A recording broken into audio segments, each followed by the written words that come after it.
Kódgenerátor, tele van vele minden, és abból is ez folyik mindenhonnan, de nem ilyen. Miért? Ez mit jelent? Az, hogy ennek a toolnak a magja az nem ilyen. De hát ez miért jó? Gyere, és akkor én megmutatom, jó? app.mykcodewell.com, linket megtalálod leírásban. Ide felmegyünk, regisztráljunk be, nemes egyszerűséggel. Én mindjárt meg is vagyok vele. Elfogadjuk a felhasználási feltételeket. Utána a szokott módon kapsz egy verifikációs e-mailt, abban nyomsz egy verify e-mailt, és akkor gyakorlatilag meg is vagy. Ha ezzel meg vagy, akkor értelemszerűen logoljunk be. Jó, és ha belogoltál, bent vagy te is, akkor látni fogod rögtön a dashboardot. Itt van néhány lehetőséged, mi most nézzünk meg egy új chatet. Jó, és a példa kedvéért játszunk egyet mondjuk a Tiger Hotel Business-szel. Ez az egyik default, ami jól szemlélteti majd azt, hogy mire is képes ez a kis cuccos. Itt most Mike asszisztantunk gondolkodik, meg fogjuk kapni az első leírónkat. Mire lesz jó ez a leíró? Gyakorlatilag ez a leíró, ez semmi mást nem ad, mint egy olyan pseudo szöveget, amit aztán majd maga a Mike egy ilyen nagyon nagy levelben ugye megkapjuk, és ő azt fogja használni magának a kódnak a generálásához, ami majd ugye maga az applikációnknak a lelke, a szíve lelke lesz. Ez pár pillanat alatt el is fog készülni, meg is van. Itt láthatjuk, kapunk hozzá egy rövid description, hogy itt nagyjából miről van szó, mit is látunk pontosan, és utána pedig magát a leírót, ami jól látható, hogy visszaadja ezt a pseudo feelinget. És akkor itt biztosít nekünk egy lehetőséget, semmi bonyolult nincs benne, egy demo service. Gyakorlatilag ezt nekünk elindítja, amit a leíró alapján ő el tud készíteni, le tud generálni. Jó, nézzük meg, mit tud.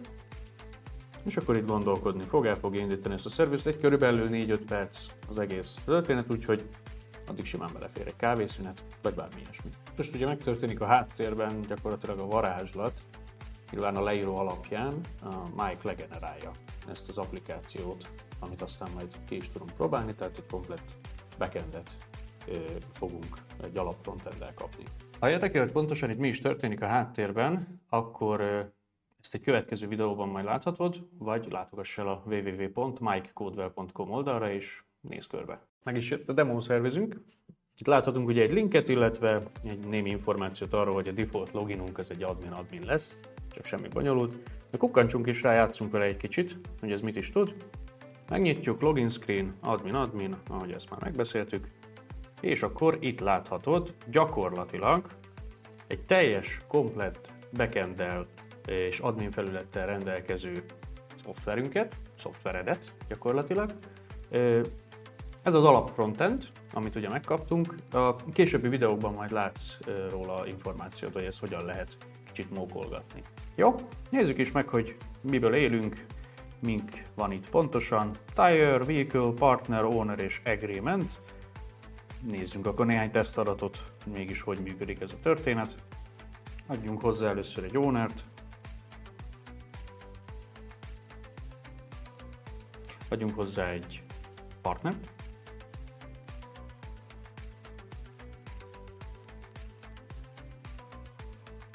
Adjunk hozzá egy Vehicle-t.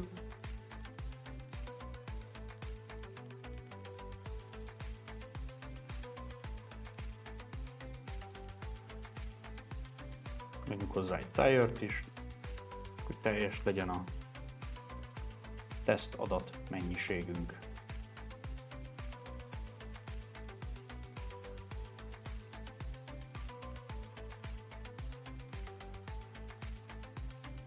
Dobjunk még hozzá egy agreementet is. Okés, gyakorlatilag meg is vagyunk. Van még itt user list, role list, ugye nyilván admin felületről van szó, szóval itt még tudunk további dolgokat mókolni. Gyakorlatilag gratulálok, elkészült az első komplett backended, és mindez a Mike segítségével volt lehetséges. Úgyhogy innentől nincs is más hátra, gyakorlatilag nincs más dolgod.